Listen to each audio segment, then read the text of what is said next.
Okay, so now, next thing we want to look at is market timing. Because it's not enough for us to choose the right market segment to enter, but we have to choose to enter the segment at the right time. And the diagram that we're looking at here is called an S-curve. And an S-curve is a graph of that attempts to show the growth of a market over time. And this is a general shape of market development for new products and services. So what happens, the market will go through some period of very slow growth in the early days. It will then reach an inflection point, meaning a turning point. It'll then grow exponentially for some period of time, and then it'll reach a level of saturation or maturity, and the growth will slow down. It'll flatten out, and then there'll be a new market S-curve that starts here with a new product. So this is a pretty common trajectory for new markets. So where should we enter on the curve? Picking the optimal entry point is a very challenging task that we have as a new startup. So we want to make sure we're targeting a market that is at the right stage of development. Now, to see how difficult this is, we'll do an exercise.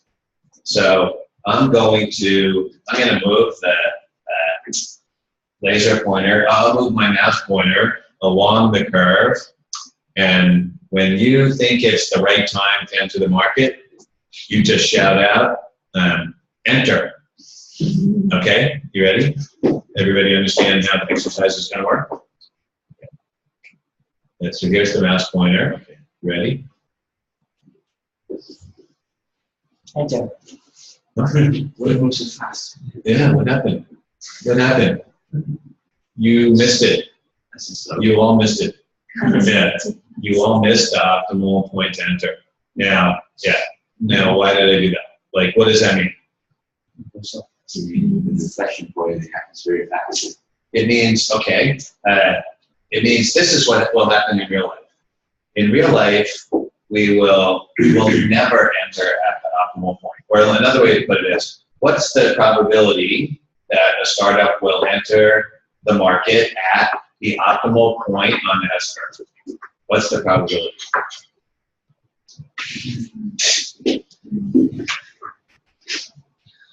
What do you think? Probability that the startup will enter the market at the optimal point on the S-curve. Is it equal to properties of the unicorn? It's less. I would say the probability is, anybody want to venture a guess? The probability is 0. 0. Why do I say 0? Let's calculate the probability. How many points are there on this curve? Infinite.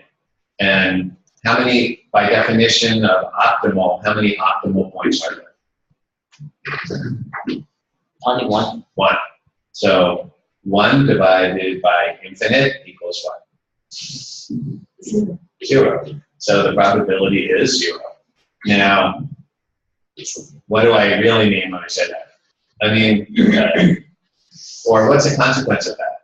Because I think it's actually true, but what's the consequence of probability of entering at the optimal point being 0?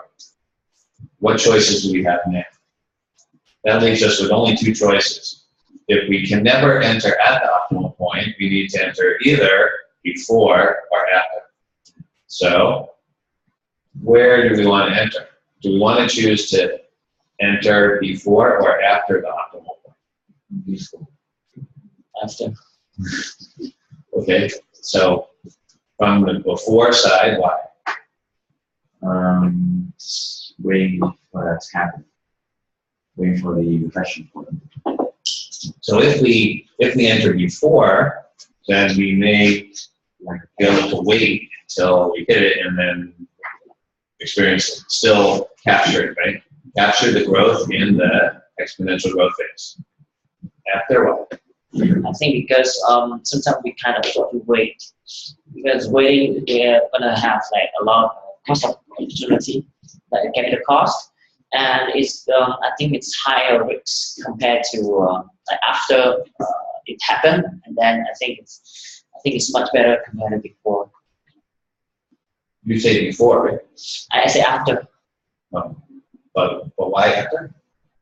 I mean, it's like okay, because if we enter before the point, sometimes we have to wait, and waiting is not like free. It's definitely involved with a lot of cost, and because a lot of startup they can't afford to wait too long, you know, like lack of cash flow, so they're gonna fail. But if we enter after that point, and the market already like happened, okay, there will be a good demand. So I'm gonna choose after. Oh, okay. I mean, I think it's not a clear answer one way or another, and you can make arguments on both sides. My preference is for before. I'll tell you why.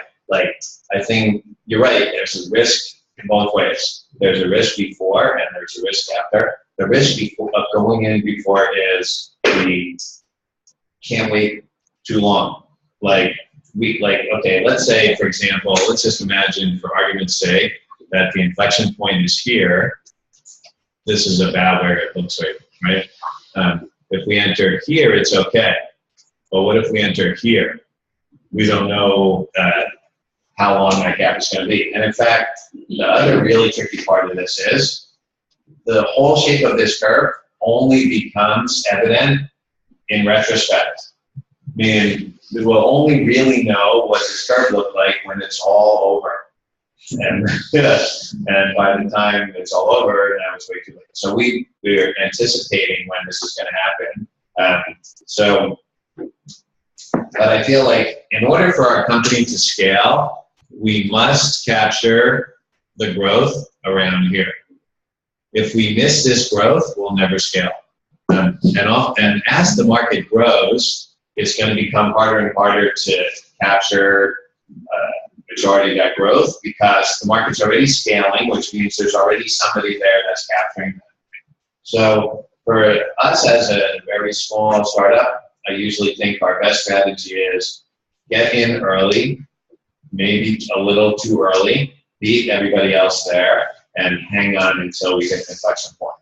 But of course, we can get this very wrong if we're too early. So I would say, if we have a choice, I would prefer to go too early, but not too early. Of course, that's very difficult to tell. Good question.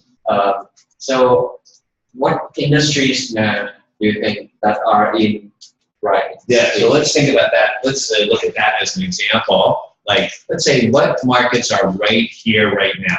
I'll tell you the one I'm thinking about today is, and this is a market that I've been watching for a long time. So I won't say what it is yet, I'll make a little suspense. But I first encountered this market in 1995 or 94, 95. And I was really excited by the potential of the market in late 1990s. And a few months ago, I went back and I happened to go read some technology predictions that I made back in 1999 about what technologies, what were going to be the very exciting technology trends over the next 5 to 10 years. And I was right about a few things that seem obvious now, but were not that obvious then, like broadband internet, and like the dispersion of broadband internet, like the fact that internet was going to be globally distributed and not just in the US, like the growth of mobile computing. So I definitely hit the nail on the head with a few of these predictions, but there was one that was like, at least one that was totally wrong. Meaning over the intervening 5 to 10 years from when I wrote that piece till now, almost nothing happened in that market. But I believe that 2016 is the year where this market is about to hit the inflection point. So what is that market? What is that product? It's virtual reality. Virtual reality and mixed reality. Virtual mixed and augmented reality. So I remember in my 1999 piece, I was like, we're going to see virtual reality worlds exploding, which they did. And now, what are the signals that I see in the market that virtual reality is about to break out? We see Oculus Rift, a super successful Kickstarter project and then startup company, and then purchased by Facebook for more than $1 billion. On the other end of the market, we see companies like Samsung, Sony, even Amazon with very inexpensive, even cardboard 3D viewers. Microsoft developing their own mixed reality and virtual reality products. You see Magic Leap, it's another very well-funded startup that's doing an augmented reality product, hundreds of millions of dollars of investment. We saw the breakout success of Pokemon Go, which is like a mixed reality product. So I think if I was to think of a market that's hitting the inflection point now, it would be more of a virtual mixed and augmented reality, which has been in the long, which has been on this long, flat growth part of the curve since like the mid-1990s, which is 20 years, right? I mean, I first heard about virtual reality products back then. I don't even know if that was there might have been even some products before that. So many startups that thought, they were at the inflection point of virtual reality died, waiting for the market to take off. So, but 1996 was too early, 2006 probably too early, but maybe 2016 is just the right time. Or even 2015, was okay. So another product I like to look at to think about this and how we can die on the flat part of the curve is desktop video teleconferencing or personal video conferencing. Like, do you remember when the first personal video conferencing technology was demonstrated? What year? Yes, what was the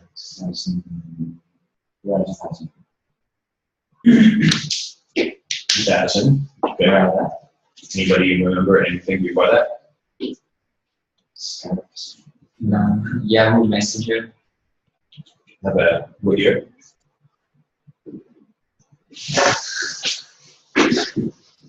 Okay, anybody else? I saw my first personal video conferencing product demonstrated in 1965. What? 1965. Yeah, 65. Yeah, nobody here is even born yet, right? Even your parents are just born. That's for some of us. But none of us are. Only me, I think, is born.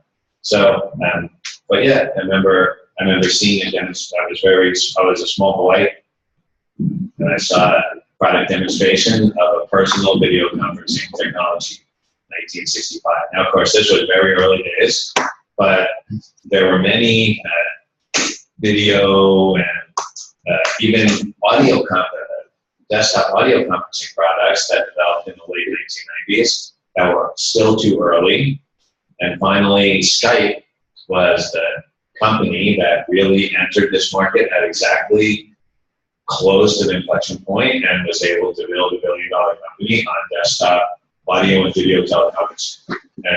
And what happened there was a couple of things, but basically, I think the underlying infrastructure to support desktop audio and video conferencing was not in place until early 2000s when enough people were on internet bandwidth got big enough, and the latency in the calls got reduced enough. If you remember using like the internet phone call in the 1990s, mid-1990s, the early products, they suffered from latency in the call, where I would call you and I would say hello, and there would be like a gap in between me saying hello and you hearing, and then you would respond, and then there'd be a gap, and it was like very difficult to adopt these products just because of very small degrees of latency, because there's a latency threshold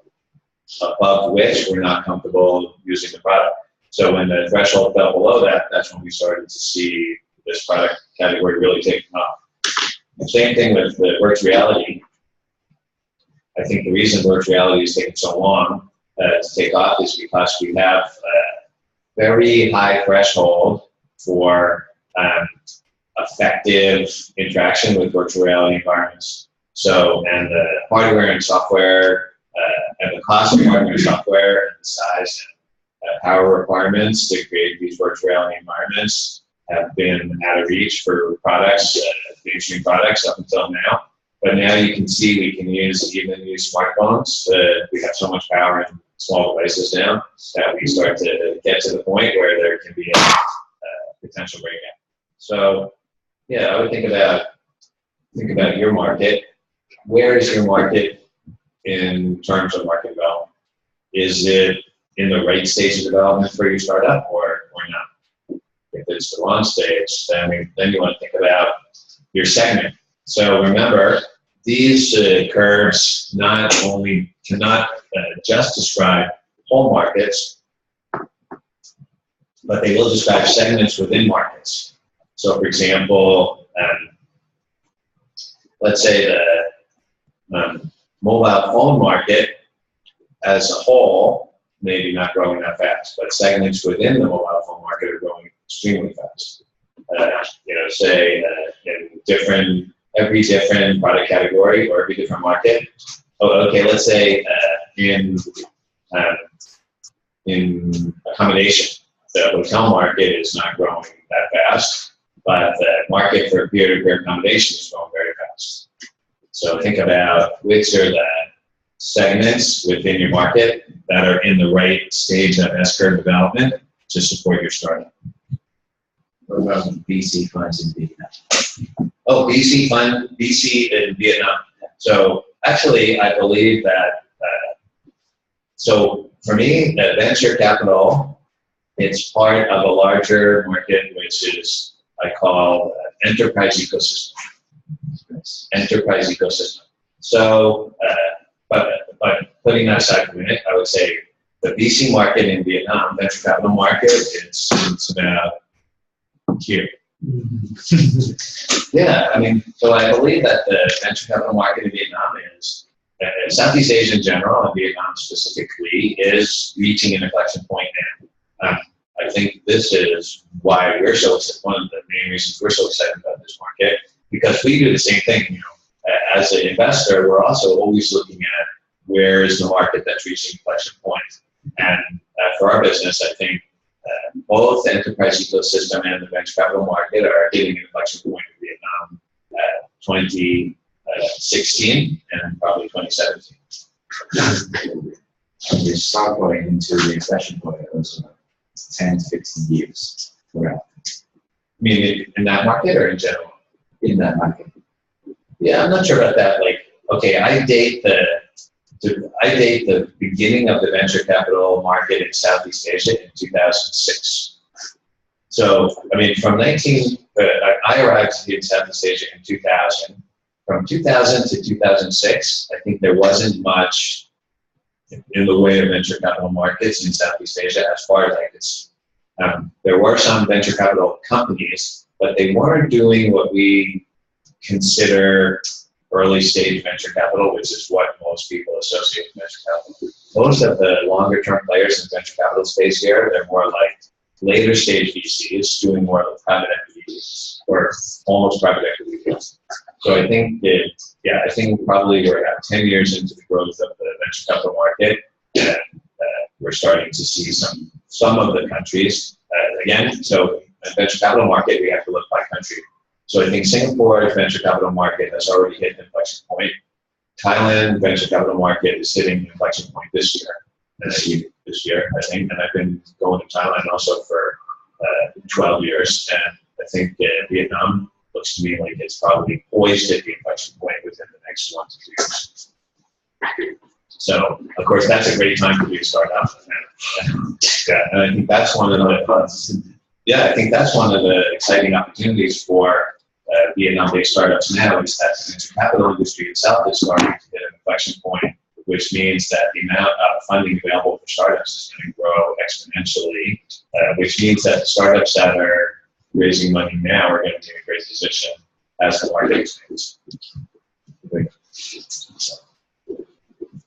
But just to finish up my discussion about enterprise ecosystem, like venture capital markets or venture capital companies are involved in a process that requires an ecosystem.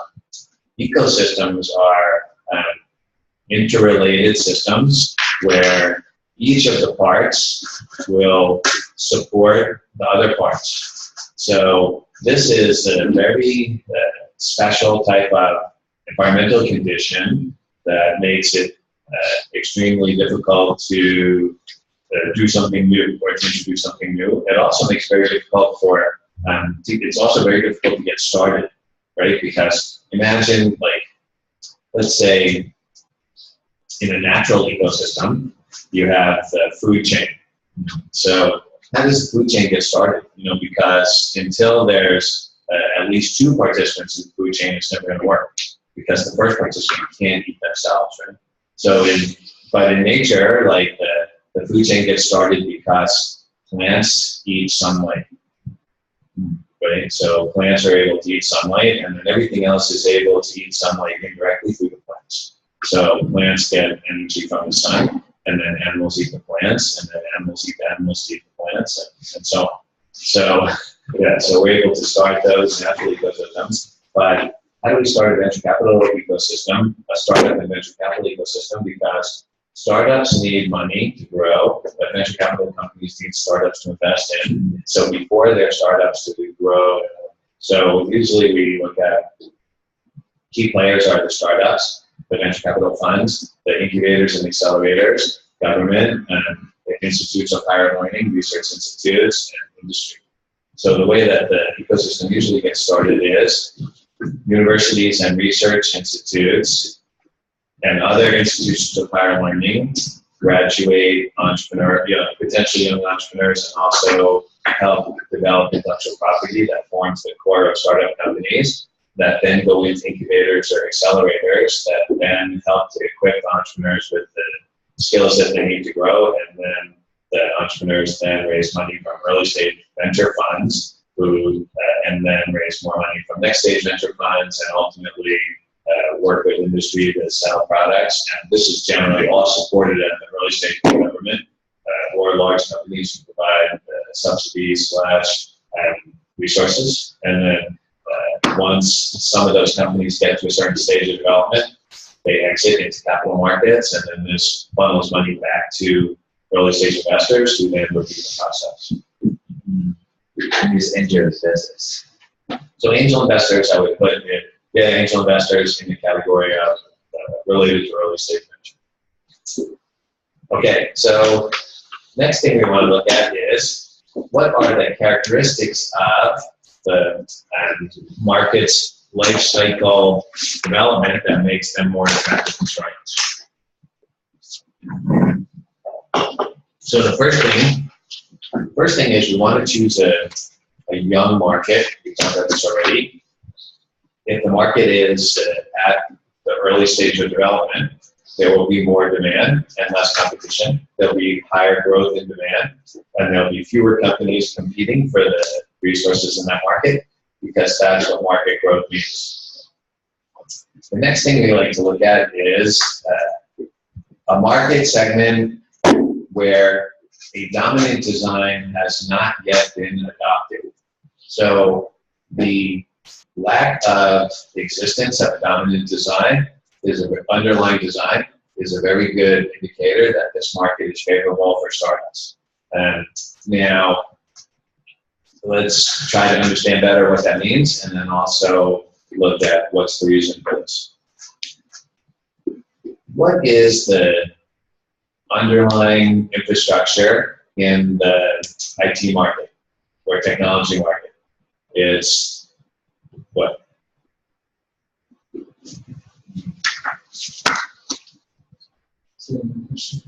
What's the the infrastructure that supports all, let's say, all computing on the software level. What's the most basic level of software?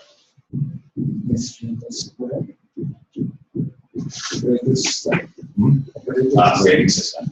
So the operating system is the infrastructure in the IT industry.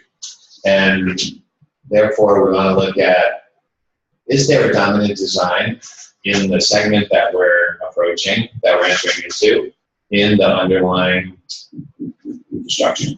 So what is the dominant design in PC operating systems? Yes, Windows. So Windows is the dominant design of PCs, PC operating systems, and actually it has been for many years. And before Windows, DOS. So yeah, Mac iOS has never been the dominant design in PC. It's always been like 2%, 4% of the market. So now it's Windows. Before Windows, it was DOS. So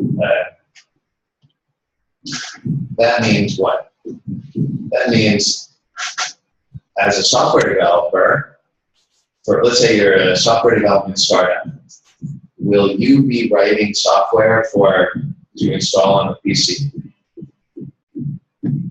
Like how many software startups now are creating software to install on the PC?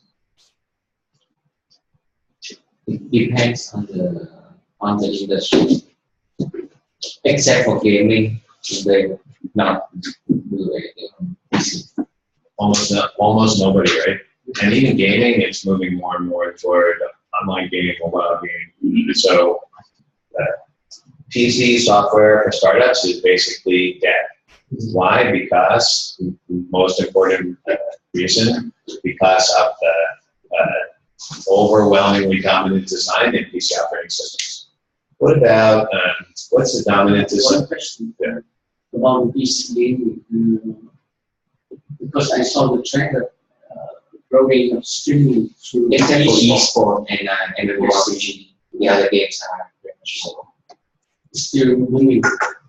Yeah, but I'm still not going to invest in companies that trading software, that trading games to install on PC. One, as the market is about to need. What about 10 years? What about 10 years from now? It's going to be zero. Yeah. You know what I mean? Like, I think I agree. Like, okay, let's say we look at if we look at the market for horse and buggy in 1910. Let's say, do we want to invest in horse and buggy in 1910 or automobile?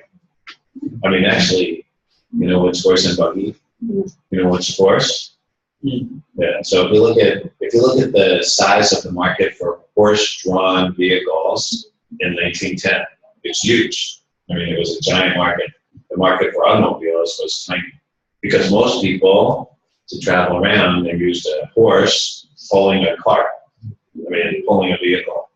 But in 1910, do you want to invest in horse-drawn carts or do you want to invest in automobiles?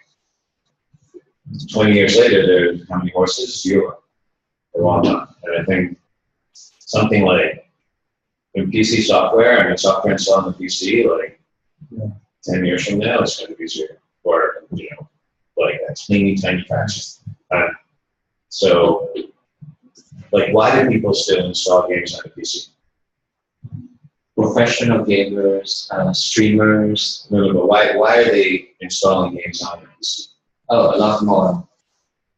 There are a lot of reasons. I'm not going to get into the PC versus mobile, PC versus console, but yeah, there are a lot of people still playing games on PC. But they're playing the game on the PC, or the game is installed on the PC? The game is installed. Yeah, so why are they installing it on the PC? Because the hardware can operate the software. Because they say the hardware from the it's performance, right? Performance. And but again, so yeah, and that's like it. that's always been the case, right? If you look at, okay, let's say your productivity apps. Like, okay, how many of us are using I'm still using productivity apps installed on the PC. Like I use Microsoft Office on the PC. But I'm sure that 5 years from now, I won't be doing that. I'm sure 5 years from now, I'm going to be using Office on the cloud. Yeah. And the same thing's going to happen with these games. Like right now, the PC still, we still can only get the performance that we want from certain applications because the processing power of the PC and because of limitations in bandwidth. But these are just going to get lesser and lesser and lesser. Like when you think about all the limitations that we used to have on things that we could only do on the PC that we now do through the cloud. And that's just going to continue. So I agree, like the market is still huge, but it's going to get smaller and smaller. So we only want to look at markets that are going to get bigger, not smaller. So, and also if you think about software developers, so are they focused on the installed PC market right now, or are they more focused on mobile market? Mobile. And why? Because what's the dominant design in PC and mobile operating system? Not yet. So it's still undecided. It's still a battle. So we have iOS and we have Android. iOS and Android, and they're still fighting it out. So this creates a fertile market for startups. You want to go into markets where there's an unresolved dominant design. Now, why is that good for startups? First of all, it creates more segmentation in the market, more fragmentation, and it also deters the entry of large players. If you think about, like, okay, let's say in the shift from PC operating system to the cloud, this was another one where there's one dominant player on PC, but in the cloud, there's competition between Google and Amazon and Microsoft. So they're still fighting it out in the cloud. And this enabled who to enter the productivity app market in a big way. Google. Google launched their own suite of Office products, Google Apps, that are based in the cloud, and everybody and Apple has their own suite of productivity apps in the cloud, and Microsoft has had to respond with Office in the cloud. And now we see real competition for productivity apps in the cloud because, again, the underlying dominant design is not resolved. There are multiple players running different cloud architectures. You see multiple operating systems in mobile.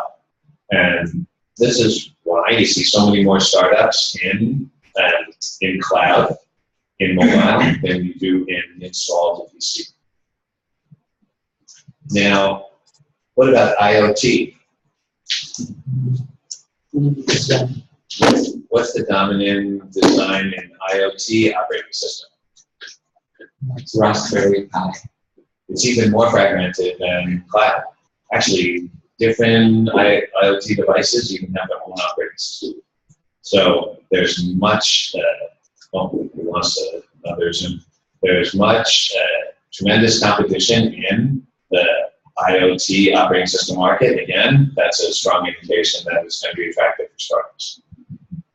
Next thing we look at, next factor, we look at, is the market labor intensive rather than capital intensive? Yes. Welcome back. Welcome back, AgriHub.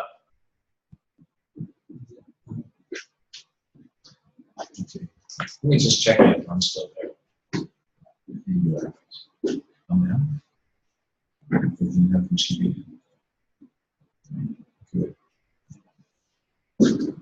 Okay.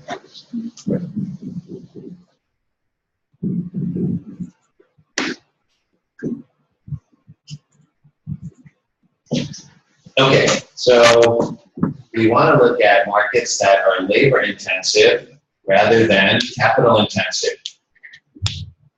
Now, you might think this is inconsistent with what we talked about previously. We don't want service-driven businesses. So doesn't it sound like I'm saying the opposite thing here? It's not the case.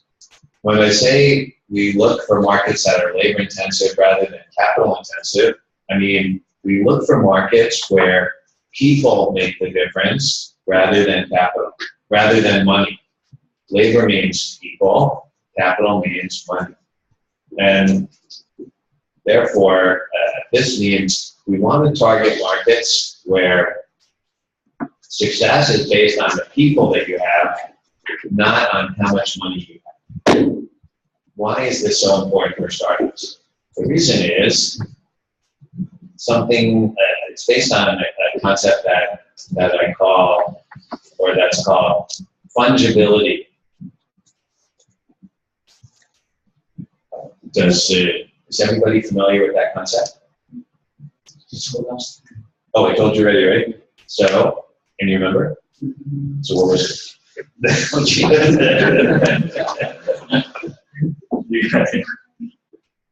Not much. So you probably remember that. Anybody else? You may remember that it means if something is fungible, it's interchangeable. So money is interchangeable. You don't really care whether you have $100 bill or another $100 bill or 250s or anything. But people are not interchangeable. Like, how many people on your team? 3, right? So, and who are they?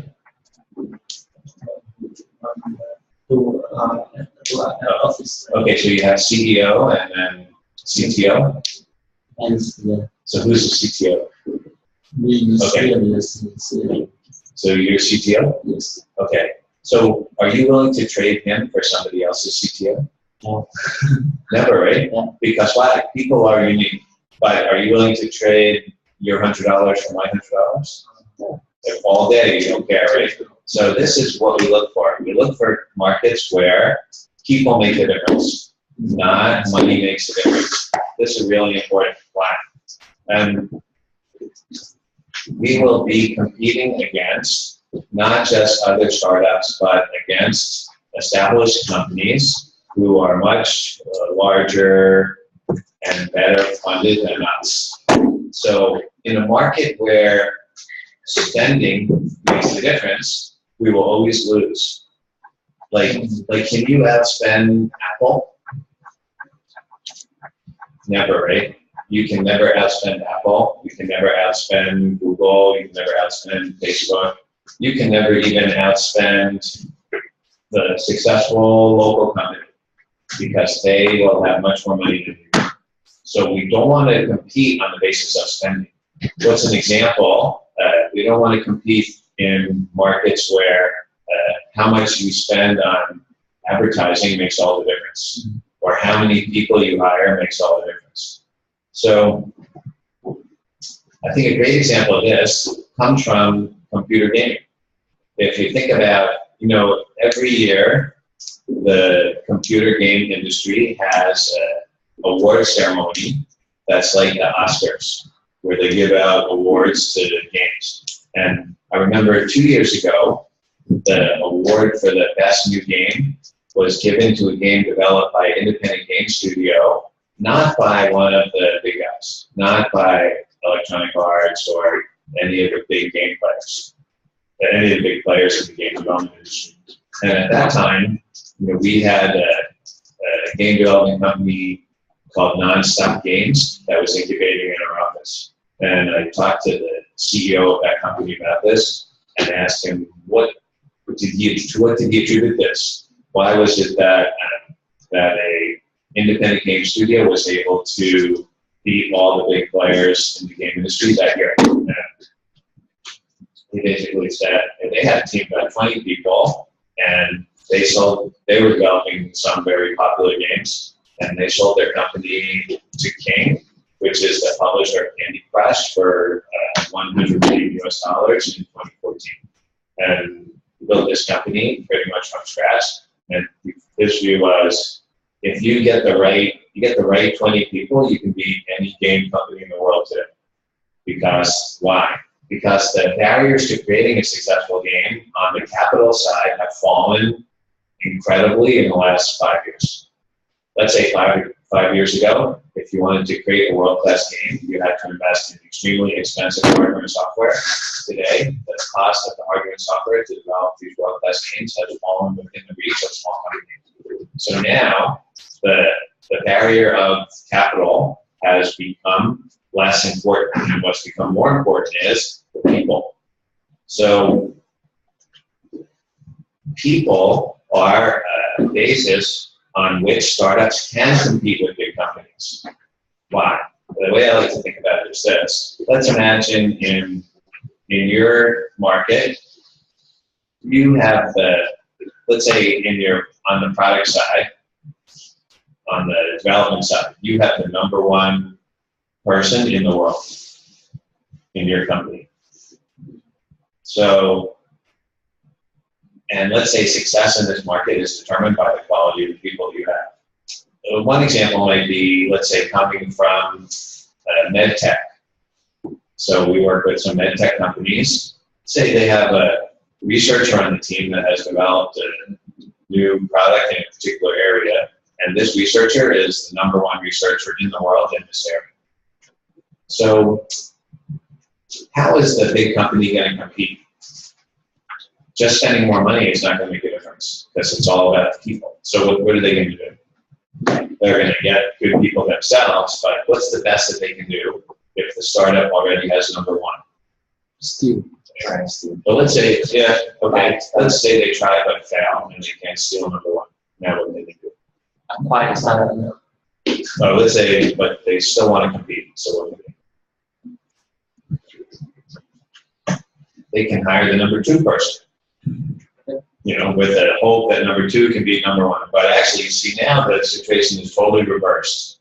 Now the small company has the advantage over the big company, because the big company has to hope that number two can be number one. The small company has number one. And now the whole competitive landscape is reversed. So we have the advantage on the small company side, not the big company side. Now, of course, this only works when people are the key to success. Because if money is the key to success, the big company always has the advantage. That's fair. So look for markets where people make the difference, not spending. That brings us to the next point, which is we want to be in markets where advertising and branding are less important. This also seems a little hard to understand, because we think brand is so important. But we are faced with a special problem when it comes to brand. The special problem is what?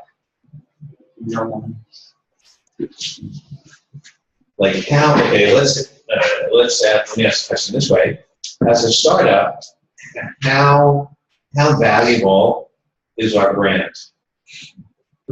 People. People. An idea.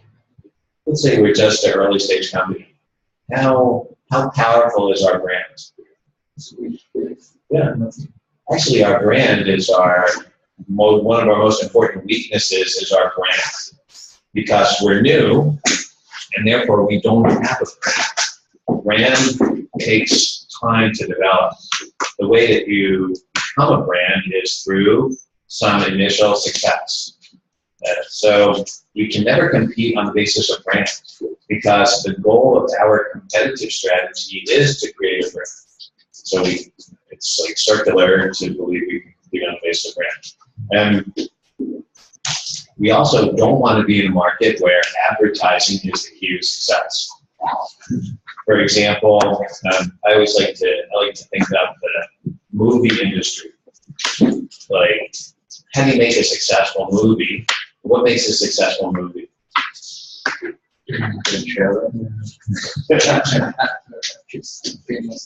Yeah, I mean, sometimes we have good cast, good director, welcome, and etc. But most of a lot of competition in movie is based on marketing and advertising, and it's hideously expensive.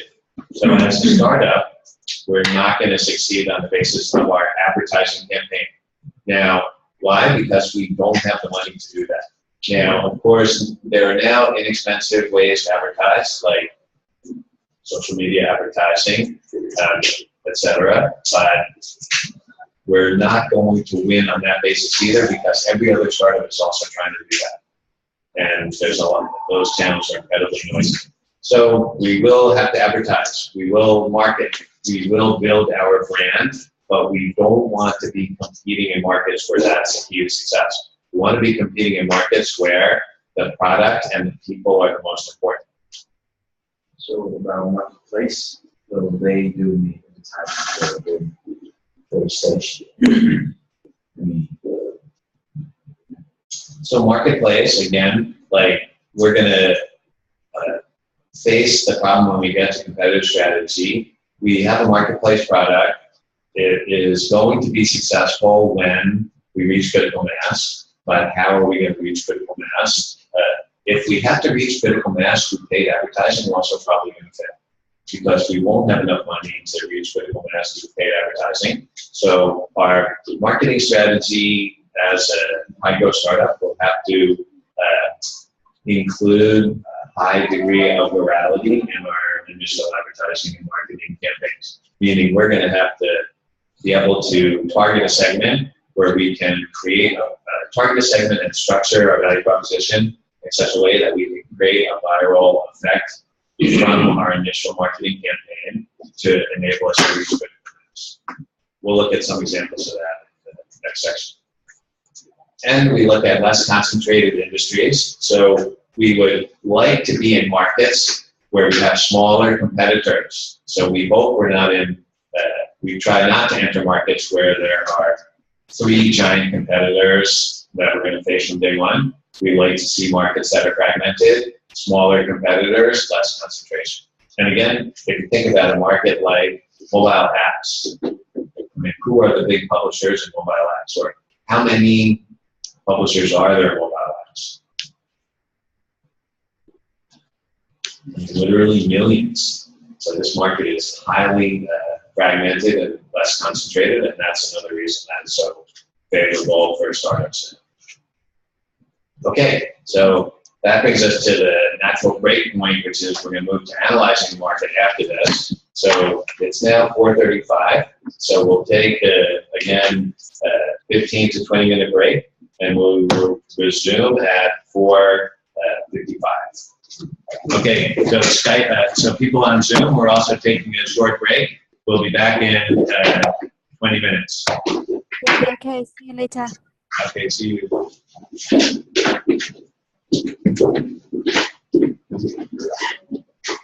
you mean app publishing, like iOS or Android?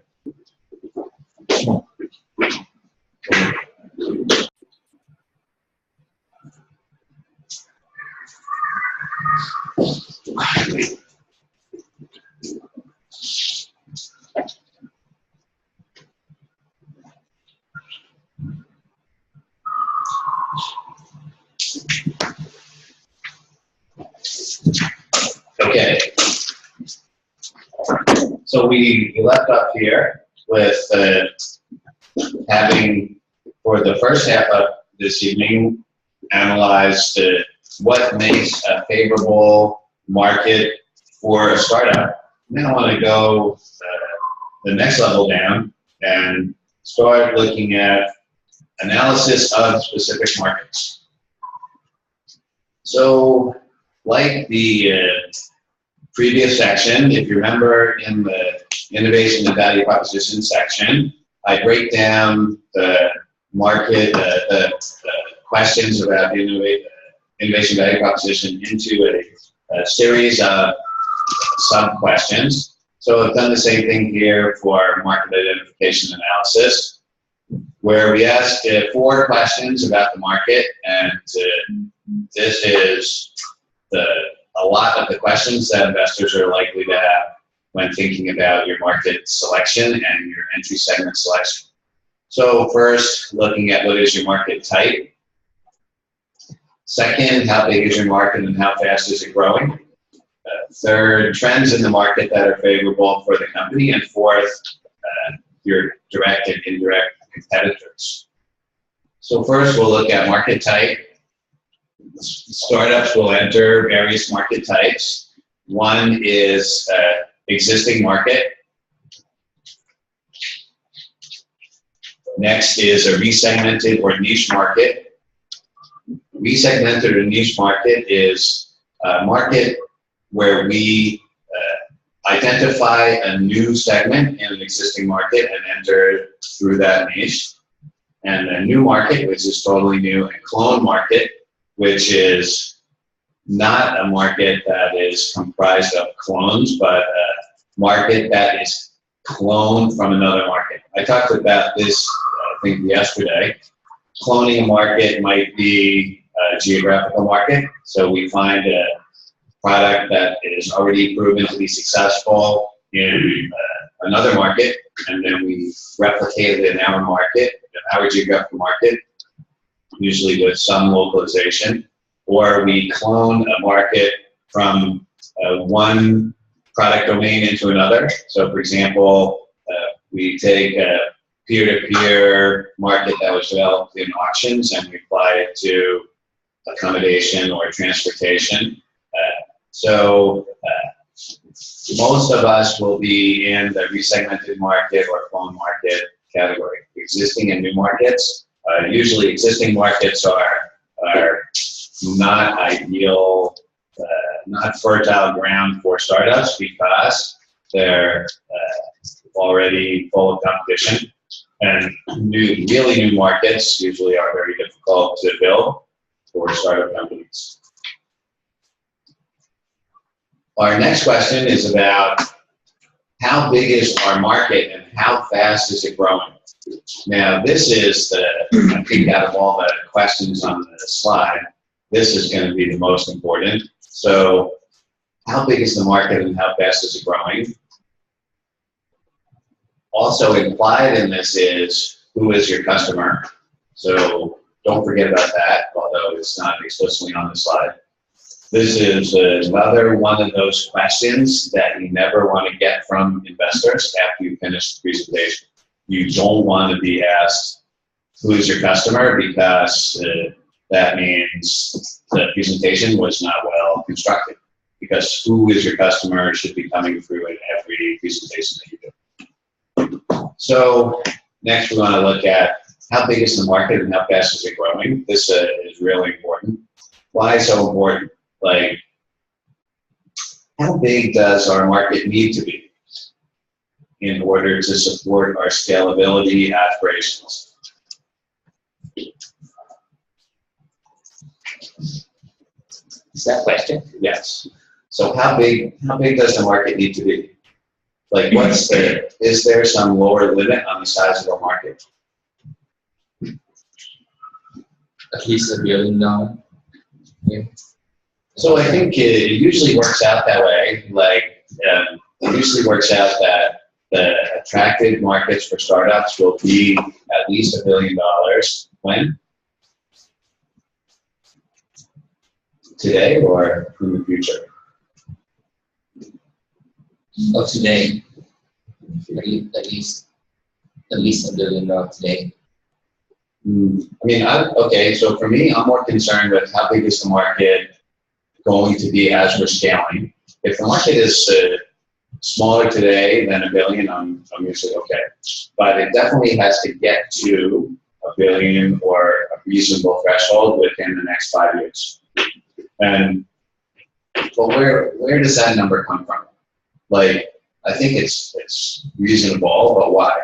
Why $1 billion instead of 100 million or 10 billion? What is it about that billion number that makes it make sense? It correlates to your revenue. And okay, yeah, and then Like how does that fit? How does it fit together? It's obvious. I mean, how much revenue are we going to have? Some people say that we usually get only 1% of the market. Usually people say 1% of the market. About because this woman, the growth rate of our industry is about 3 to 5% is the average number. And when we started at the start point, the after 5 years, the average growth rate of the startup is about 50 to 20. So we cannot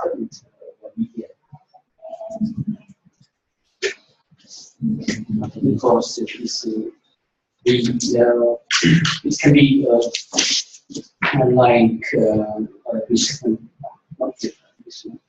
So wait, so what was the number?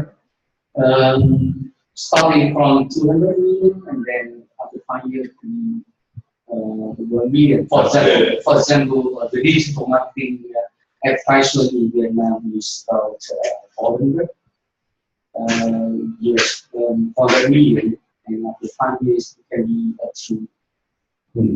Yeah, I think this can work. But why, again, why like this couple $100 million up to $1 billion? Why is that so typical? Like you were talking about revenue, so how does that work?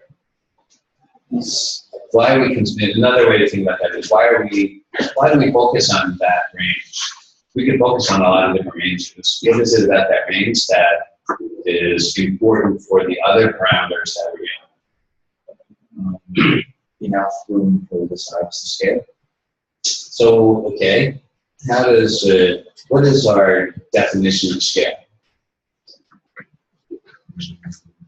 At what size has our company reached scalability? Century? No, what size? When we talk about scaling a company, this means we expect the company to be able to grow to a certain size over a certain period of time. So we already talked about growth time, about 5 to 10 years.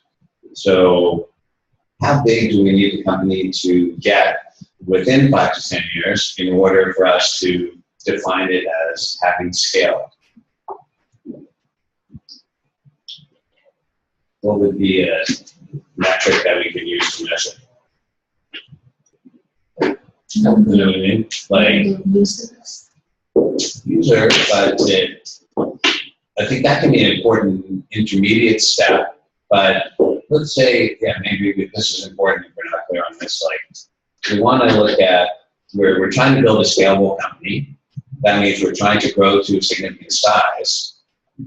That implies that we must have a way to measure the size, and we must have a threshold within that measure that we consider significant.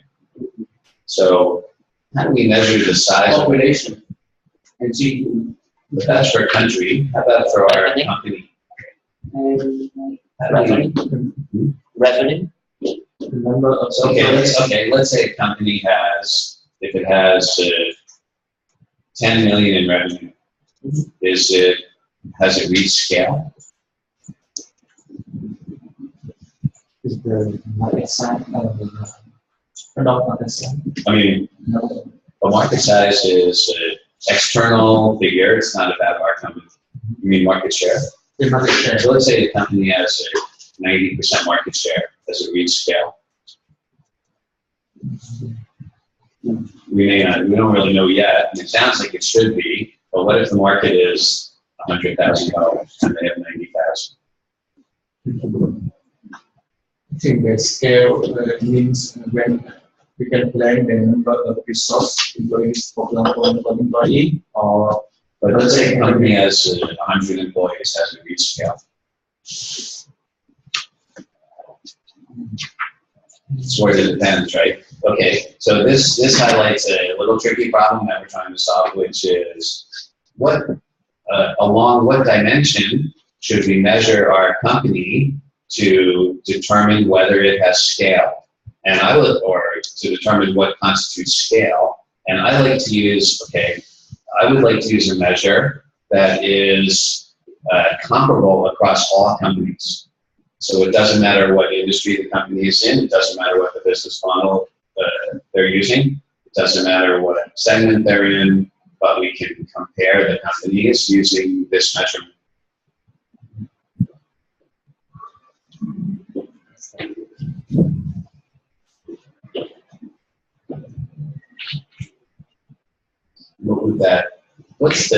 What would be the best single dimension to measure the company along that would meet those criteria so that it's meaningful and also comparable across all industries and all segments and all business models? Profitability. But Capital. I think it's closer. Revenue growth. But again, like, the company could have 100% month-on-month revenue growth going from $1 to $2. And they have every scale. You know what I mean? I get what you're saying. That's not bad. But I want to put this way is, what metric cannot be full?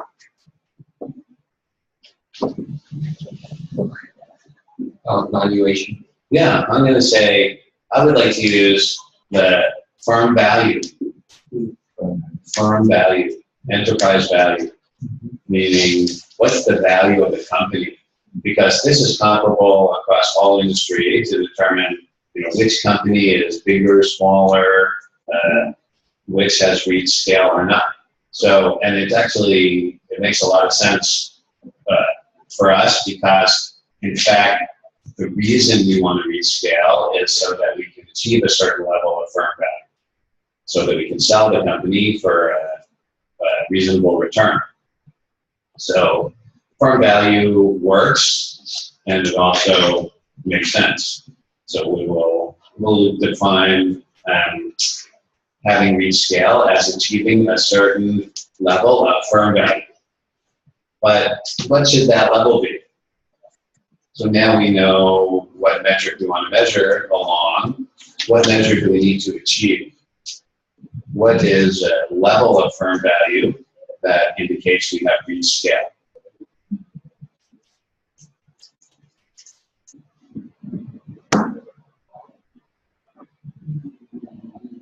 You mean like number? Number. 10 million or 100 million? More than 1 million? Okay, so we have three suggestions, which is 10 million, 100 million, and a billion. So, a few hundred millions. A few hundred millions. what's the number? Hundreds. 100. Okay. So let's say we have 10 million, 100 million, and 1 billion. I want to pick the minimum. So what's the threshold above which we can feel comfortable that we have achieved scale? I think billion is definitely your scale, but I think it's too high for a threshold. You know what I mean? Like, I think if we're at a billion, we can feel comfortable that we have scale. But let's try to arrive at what's the minimum number. So the minimum number that we have on the table right now is 10. 10 million. Is 10 million enough? Too much. Too much? We didn't be smart, right? It's very small. 10, 15, 10,000, right? 10 million enough? I think it's definitely not enough. No. What do I mean by that? Like, why is it not enough? When I say, okay, when we talk about scale, I talk about the company that is number one in their product category in their market. And I think even in a market, even in like Vietnam market, if you're number one, or let me this way, if you're number one company in your product category in your market in Vietnam, if you're the number one product in Vietnam and you're only achieving 10 million of firm value, then you chose the wrong market. Because it didn't make sense to do everything that we need to do to get to this position to achieve only 10 million in firm value. So, what would be a reasonable threshold? Which company is trending in this topic? 20 million also would be too low. 100. 500 million. 500, I think 500 is good, but now I think 500 again, it's clearly we reach scale, but it's too high for a threshold. We can still have reached scale below. So now we know it's more than 20 and less than 500. 250 million. Wait, is your next guess going to be 125? Yeah. I'm sensing a pattern. Yes. Okay, so yeah, I mean, again, okay, so I would say that the answer, the number that I have in mind is 100 million. Now, like a lot of numbers in our business, this is not a precise number. So it's not like 99 million we did to achieve scale and 101 we did. And yeah, so, and it's also like what currency, and you know, in Vietnam, I would say it's like US dollars, but Singapore, we use Singapore dollars. So there's some, you know, like 10 to 15% variation around that, it's okay. And in real life, some companies can achieve scale even as low as, you know, 50 or 60 million dollars. But much lower than that, we can't scale. We can't achieve scale. And Excuse me, how do you define reaching scale? Like when the valuation is $100 million, what's going to happen to the company? what will happen? So when the company reaches $100 million, it will be a potentially attractive acquisition target for a larger company, or it'll have a potential to get to IPO. Mm-hmm. If the company never achieves valuations in that range, it will never be an attractive acquisition target for a large company, and it'll never make it to IPO, which means you'll never exit, which means it hasn't reached scale. So, and also it means if it has achieved the #1 position in its market, it has focused on too small of a market. Mm-hmm. So, because, okay, you might wonder where these numbers come from. They're not also just made up. They come from, all the numbers in our program are related in ways that are not obvious now, but will become more obvious as we go through the program. But basically it works like this. Like, if you think about how much investment do you want? At this stage, Yeah, let's say let's put it this way. What's the average investment that companies raise at the seed round? 500,000. 500,000. Let's say 500,000 is like a sort of classic seed stage number. In real life, it may vary, 250, up to 500. But a typical seed range venture capital investments will be between 250 and 500. If we start with the number 500, just for understanding generally how this works, I can tell you that I will be able to, I'll also later in the program, I'll work through all the numbers, but you will see that no rational venture capital investor will invest $500,000 in a seed stage company unless that company can sell for $100 million or more. Meaning they will never get a reasonable return or you will never get the valuation that you want unless the company has the potential to sell for $100 million or more. And we are investing in companies that can be sold in trade sales or IPOs. IPO, usually the company has to have results, pretty significant results. Most companies can't IPO less than 50 million. And in most larger exchanges, the IPO value of the firm at IPO will be even more than 100 million. From the China capital. From where? From value or China capital. From China capital. firm value, From value. market cap. So what's the total value? I'm not talking about listing in a Vietnam exchange. So listing on a Southeast Asia exchange is not one of our goals either. Our goal is either, so our target is the company is listed on NASDAQ or we're sold to a large company. Only two goals. Yeah, it's very simple.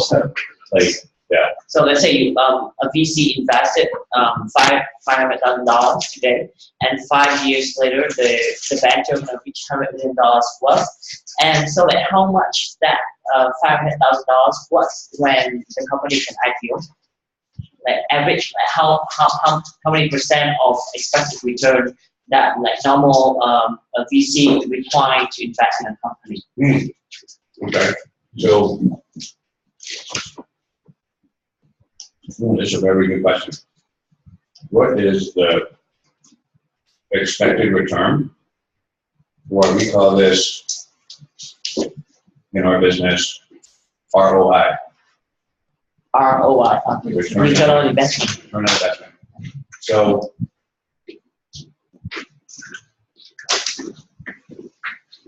for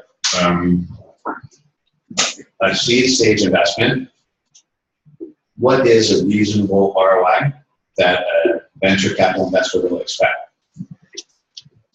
Let's say over 5 to 10 years. Imagine that the trade sale or IPO will occur 5 to 10 years from the investment. So what do you think is a reasonable ROI? 28 times. Over 20 times. Really? Because last time you said that well, only 5% of companies really succeed with that. Yeah, so 20, yeah. So usually we're looking at 20 to 30x. 20 to 30x.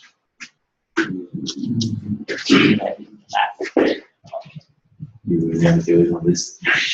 Unless the Trump makes. In the public market, right? Yeah. No, in the public listed company. So what's the return, average return on public listed company per year? So just to be clear, 20 to 30x, let's pick a number, let's say 30x. 30x is what percent? 30x is like 3,000%. 3,000%. Okay, so let's say over 5 years, that's I mean, it doesn't work exactly like this, but it's a compounding, but it's like 600%. Now, listed company returns what? Try it again. The return on the public equities over the long run is about what? 5%, I would say. Depend on the stage of the company. Listed company, I mean, on average, should be like 8 to 12%. So yeah, we're looking at a huge multiple of that. Now, why are we looking at that? Habits. But where does that number come from? From the probability of failing all the other portfolio. Yeah, but, and then, yeah, you're right, that's one important factor, but that influences what? Like, okay, let me put it this way. What determines the return that the venture capital investor needs to get? What causes the, how is that driven? What drives that? The risk. Who knows? I mean, the risk affects it, determines the volatility in the return. But what is the underlying reason why venture capital investors need to get 30x per successful investment? Per successful investment. To cover the other. Yeah, 95%. to cover the failures. And at what level?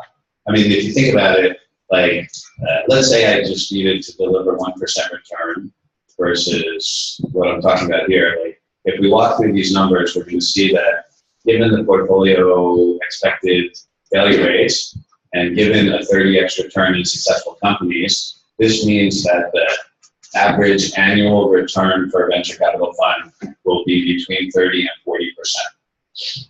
Now, where does that number come from? If the average annual return was 10 to 20%, then the success rate, then the ROI on successful companies would be a lot less than 20 to 30x. So where does the requirement to deliver 30 to 40x come from?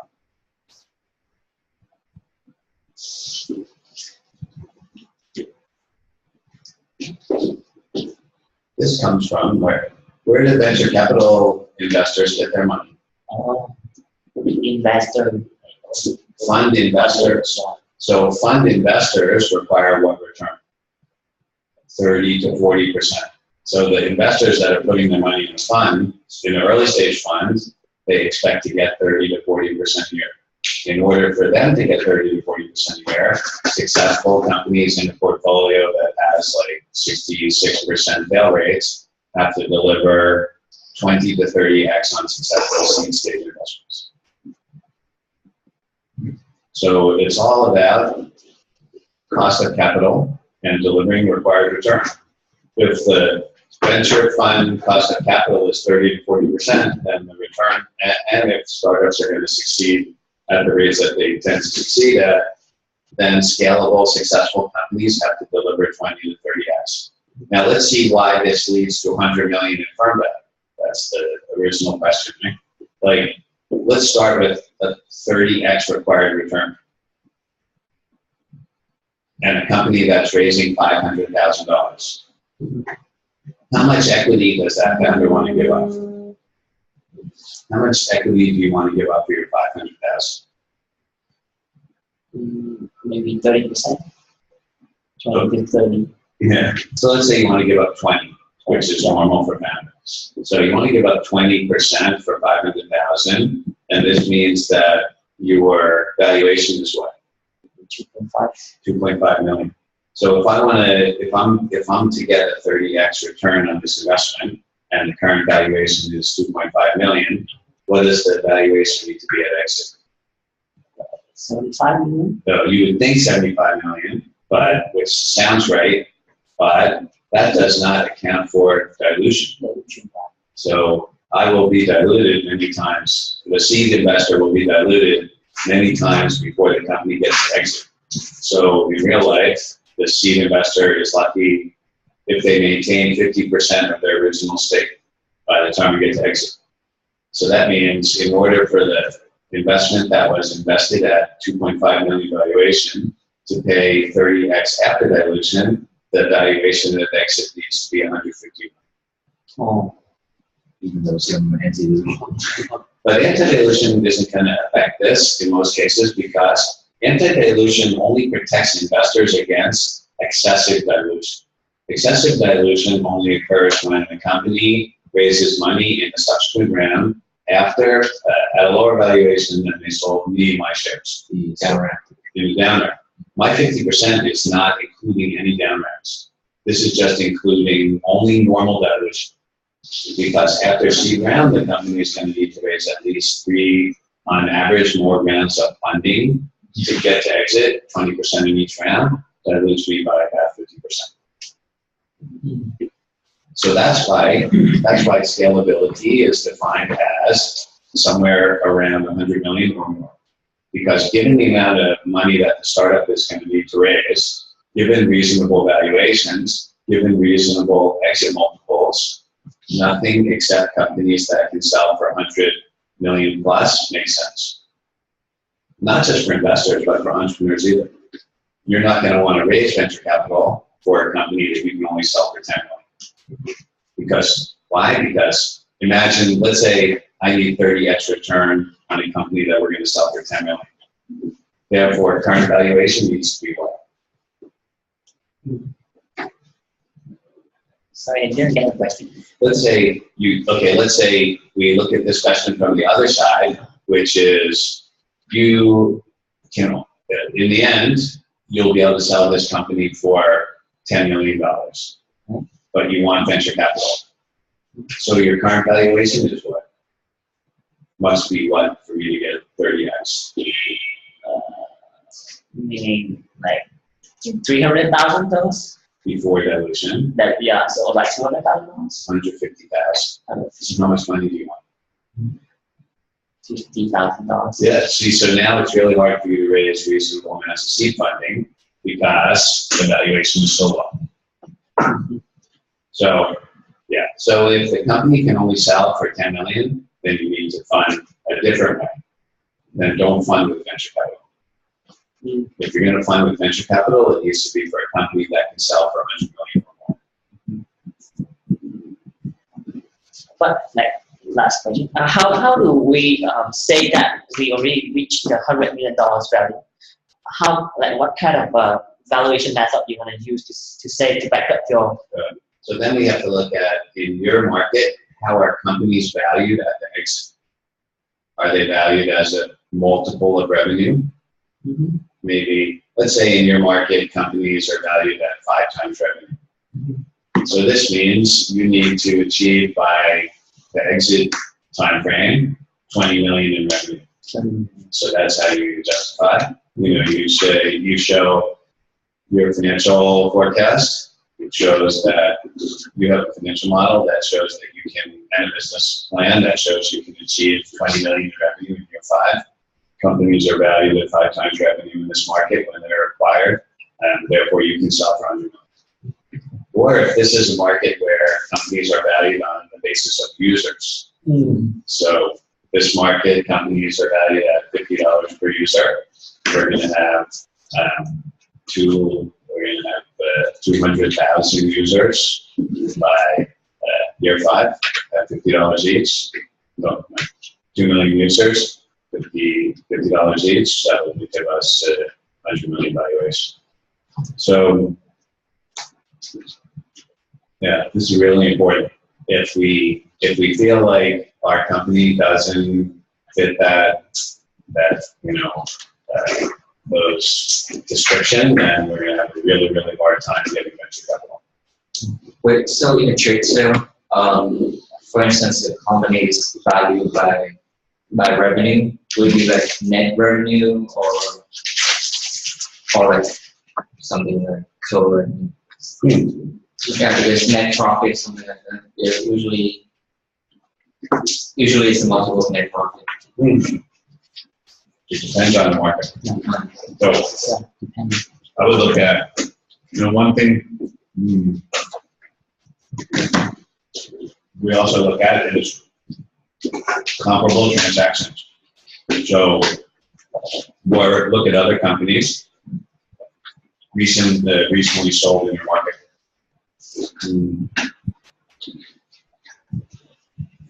And how are those companies valued? Okay, so I think this is all good. We have gotten a little ahead of ourselves. It's okay.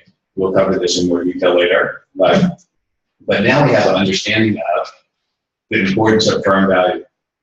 And this also helped us to understand how big our market needs to be. Because if we need to sell the company for 100 million, how big does the market need to be? The total market?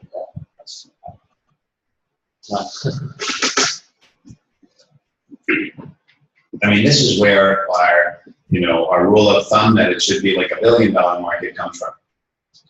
We can, maybe make some assumption that if the market is $1 billion, somebody might be willing to pay 100 million for our company.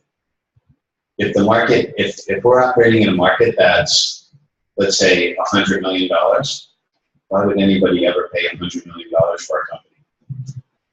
Doesn't make any sense. So that's where these market numbers come from. They come from like multiple of the firm value that the market needs to be in order for a transaction to make sense. Okay, so now let's look at, we talked a lot about, for a while, about how big the market needs to be. But this leaves open the question of, how do we estimate the size of our market?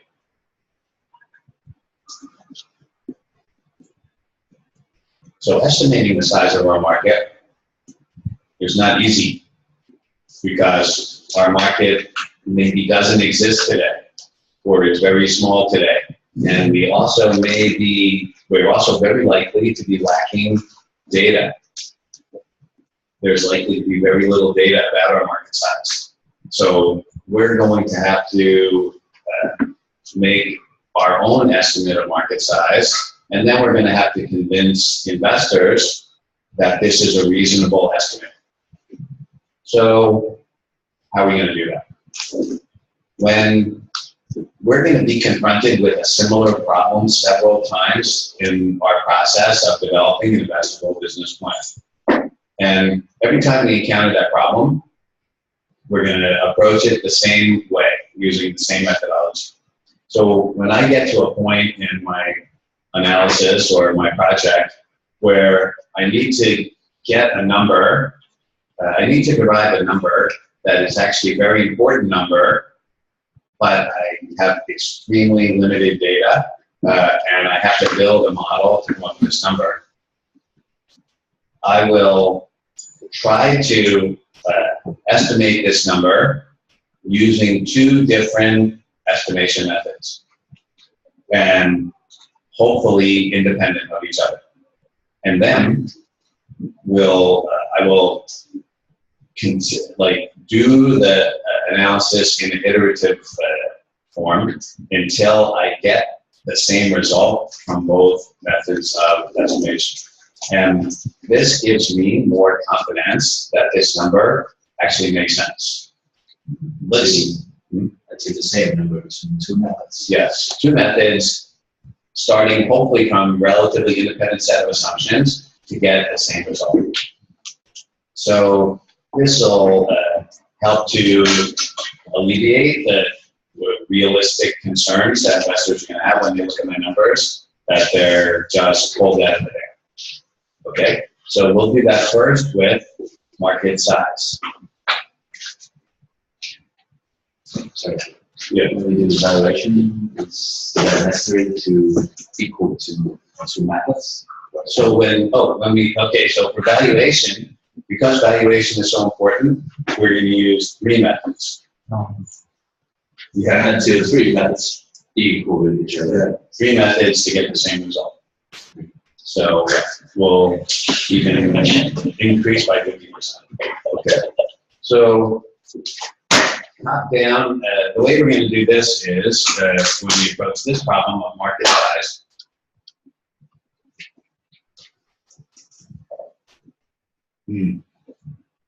So I'm trying to answer the question here, how big is my market? I'm going to look at that first from what I would call the demand side. And in order to size the market from the demand side, I'm going to use something called an approach that I call top-down market size. First, we will start with total addressable market. So in order to do that, we need to define what is the total addressable market for a product. And by total addressable market, I mean a market that can really be addressed. What does that mean? Like one thing that very quickly turns me off in investment pitches is entrepreneurs that come in and talk about, we're targeting $1 trillion market. Like, does that sound good? Sound real.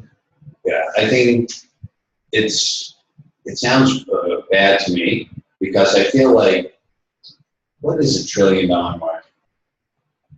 Like, what does it actually mean? I mean, tell me one market that's $1 trillion market.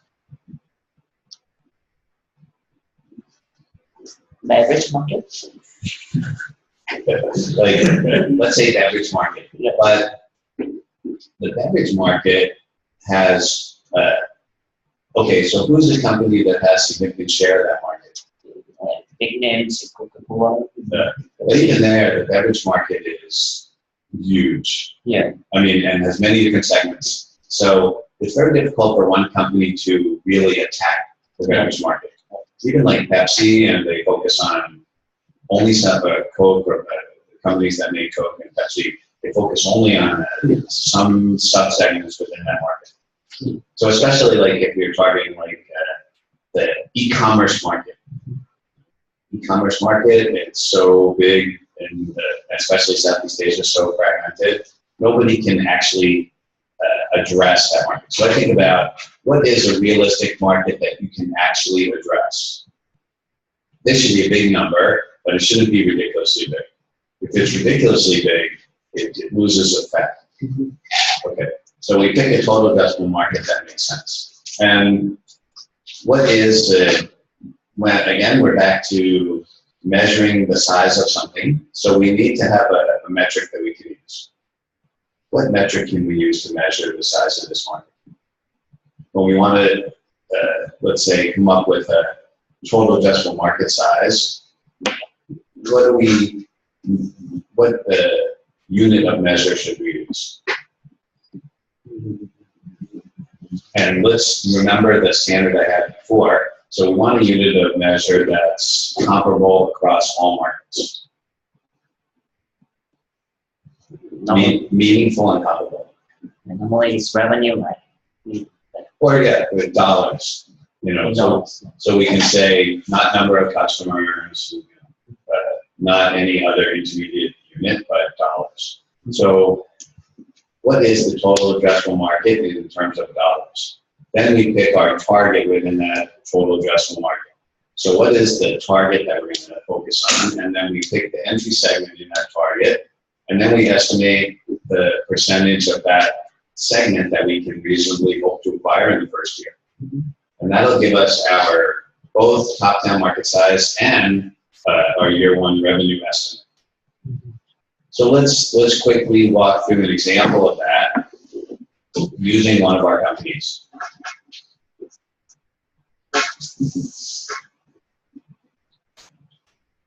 Who wants to use their company? Then you want to go for it? Yeah. Your company. It's okay. We don't have to do the real numbers. I just want to do an example. So like, okay, so what market are you in? Advertise. Advertising. Digital marketing. Okay, great. So total addressable market would be what? Be about 400 million. So 400 million US, and this is equal to the spending on digital marketing in Vietnam. Right? So I think that's a good total addressable market. Like, it's reasonable size, it makes sense, it's big enough, and it's reasonably addressable by this company. Okay, so what's the target within that market? The target market. The target market is the customer who are using Google and Facebook and ad networks for digital marketing. So the number is about 120 million US dollars. Okay, great. So we would say,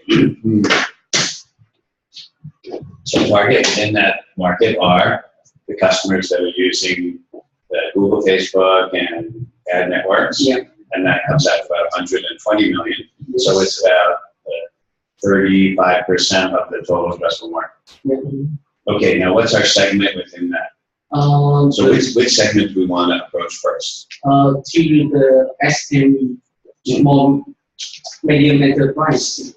So SME spending within the digital advertising market in Vietnam that is going to Google, Facebook, or ad networks. And then SME spending is how much? That's a small fraction of their spending for the Google, Facebook, because they cannot afford the fund for running advertising through Google, Facebook for a long time. Yes. So what's the number? So how much is that? So I think it's about 50 million. So the segment size is 50 million. Yes. And then what share of that can we capture in year one? I think 100%. No. No. You have competitor. In 1 year? Yes. Yes. Okay, I mean, you can try that. I think, but I think usually investors might not. Okay. Okay, I'll tell you what. Like, how much is that? 50 million? Yes. So that means you would have 50 million revenue in year one? As long as I have, I can be deployed in the network as fast as I grow as I lose. But is it So can we think of an example of another company that captured 100% of their segment in 1 year? Cannot. Yeah. So then that's usually an argument we don't want to make. You know, it's very, it's like hard to. Because we are talking about the market share in here, that the other don't. Doesn't mean we don't have the competitors in there, so, but we still have not exploited, right? So. Okay, actually, okay, let's start with that. So let's say, let's accept that for a minute because this is going to help us illustrate the process.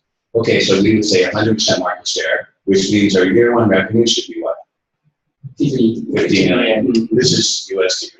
Yes. Okay. So now let's do bottom up market. Let's do bottom up revenue forecast.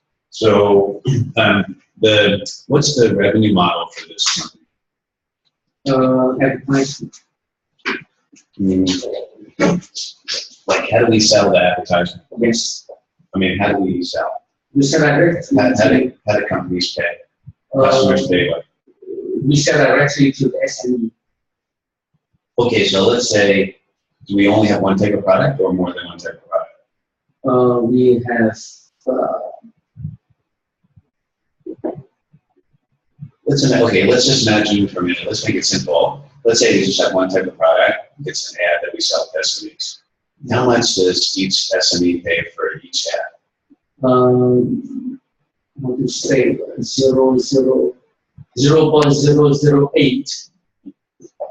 The SME. 1,000 Vietnamese per click. Okay, wait. So the company, each SME pays what?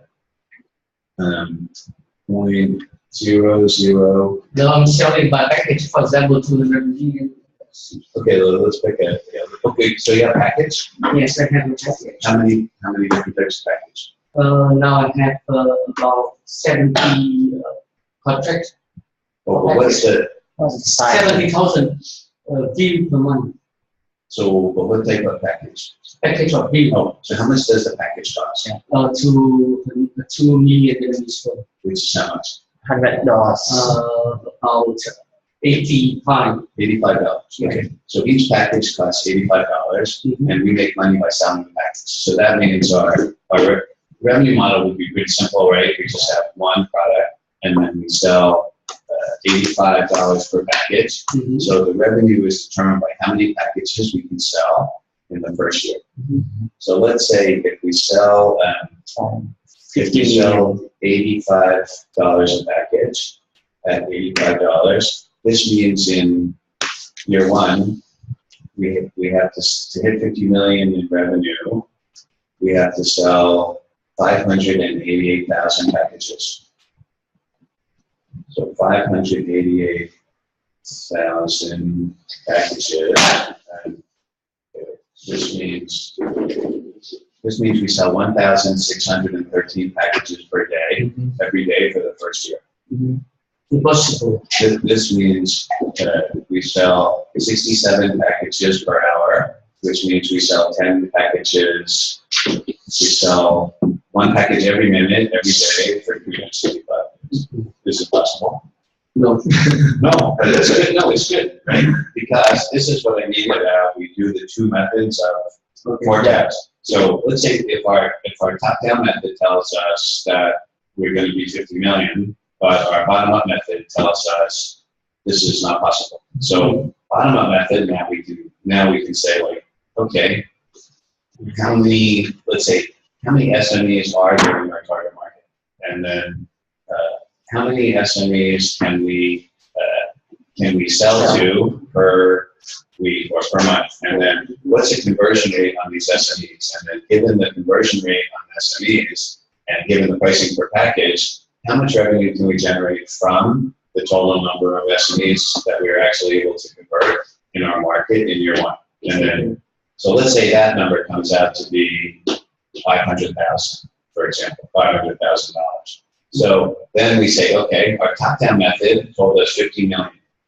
Our bottom-up method told us 500,000. So the right answer, or the answer we're going to be able to defend, should be somewhere in the middle.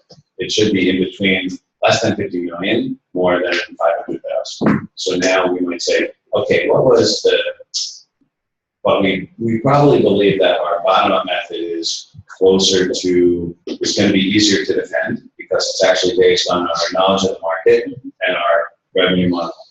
So then when we go, if we're looking at how do we adjust our top-down analysis to be closer to bottom-up, then we felt pretty confident in the first three numbers, the addressable market and segment. Maybe we want to revisit our market share. So if the 100% market share is giving us 50 million, but the bottom-up is telling us 500,000, maybe we have more like 10% market share. Or a 5% market share, and then once we change the market share number, then we can go back and look at our bottom-up analysis again, and we can see how come our reasonable top-down now is still higher than our bottom-up, and we just repeat this process until we get a convergent result. Once we get the convergent result, now we are pretty confident that we can explain and defend this market number. Now, this doesn't mean that we have actually come up with the right answer, because there is no right answer, because nobody really knows what is the size of this market. But what it does mean is we have come up with an answer that is reasonable, defensible, reasonable, explainable, defensible, and based on our business model and our knowledge of the market. So, and this is really important because our revenue forecasts will play an important role in the rest of our business plan. Okay, now just the last two questions on this page. So, what are trends in your market that are favorable for you besides market growth? So, market growth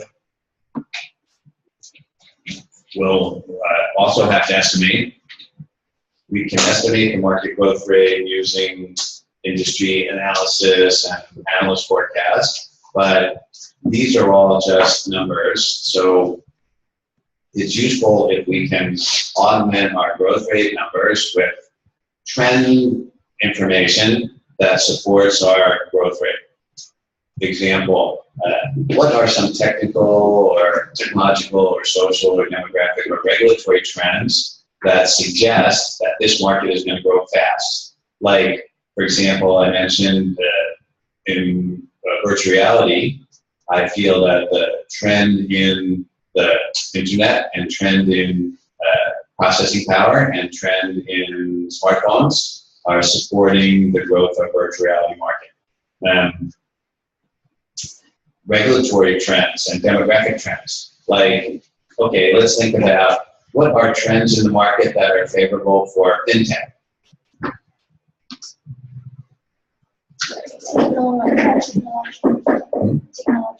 Those are which ones?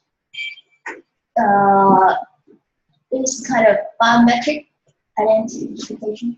So, okay, biometric identification is a technological trend that's favorable for fintech. What else? Other things like, you mean like in technological or other? Oh, up to you. I mean, which one? Blockchain. So blockchain, yeah, blockchain is another technological trend. Yeah, and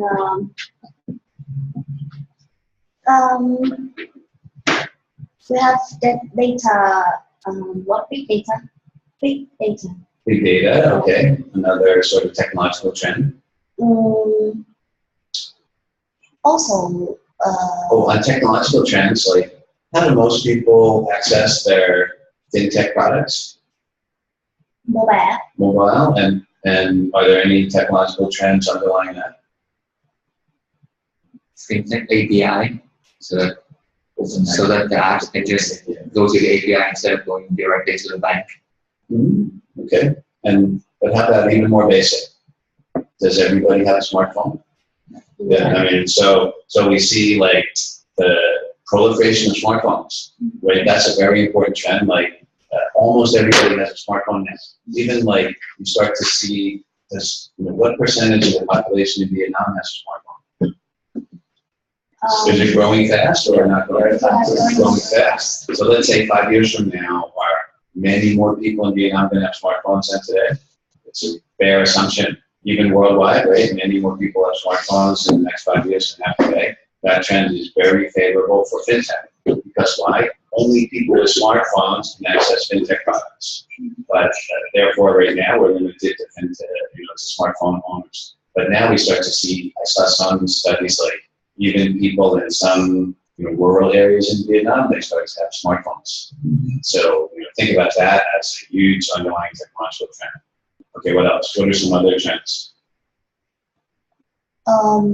Regulatory, because the law have started to look at the fintech, especially e-wallet, and they have some regulation about it. Yes, governments all throughout the world and even in our region are looking at the regulatory restriction and regulatory environment and how it enables or limits fintech. And we believe that there will be increasing regulatory relaxation that enables more and more fintech companies to enter. So what else? Are there any other trends? Demographic, is it related to age, the age? Millennials. Millennials. Yeah. So, But it relates to the smartphone users. but what about millennials? Anything social demographic about millennials? They're more active and more on technology, and they tend to use smartphone more than the elderly. More comfortable with they're born with they're born digital. They're used to it and comfortable with technology. Yeah. And they all have smartphones. Yeah. And they're the consumer class that's growing the fastest now. And then what else? There will be potential customers for fintech. Okay. in the And next few years. why?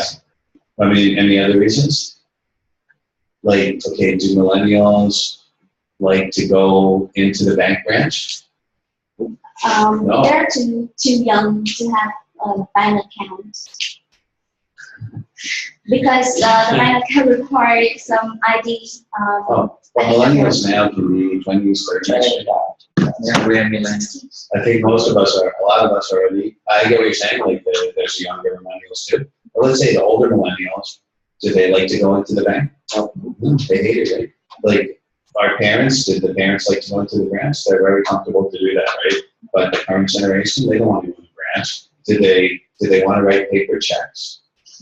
No. I mean, all the traditional banking products, they're allergic to the traditional banking products and banking business model. So we see many technological, social, demographic, and regulatory trends that are all favorable for fintech startups. And again, this is why this is such an attractive market for startups today. And then last question, who are your direct and indirect competitors? So this is really important. I mentioned a couple of really important things on this slide, but another thing I really don't like to hear from entrepreneurs is we have no competition. Because why do they think that?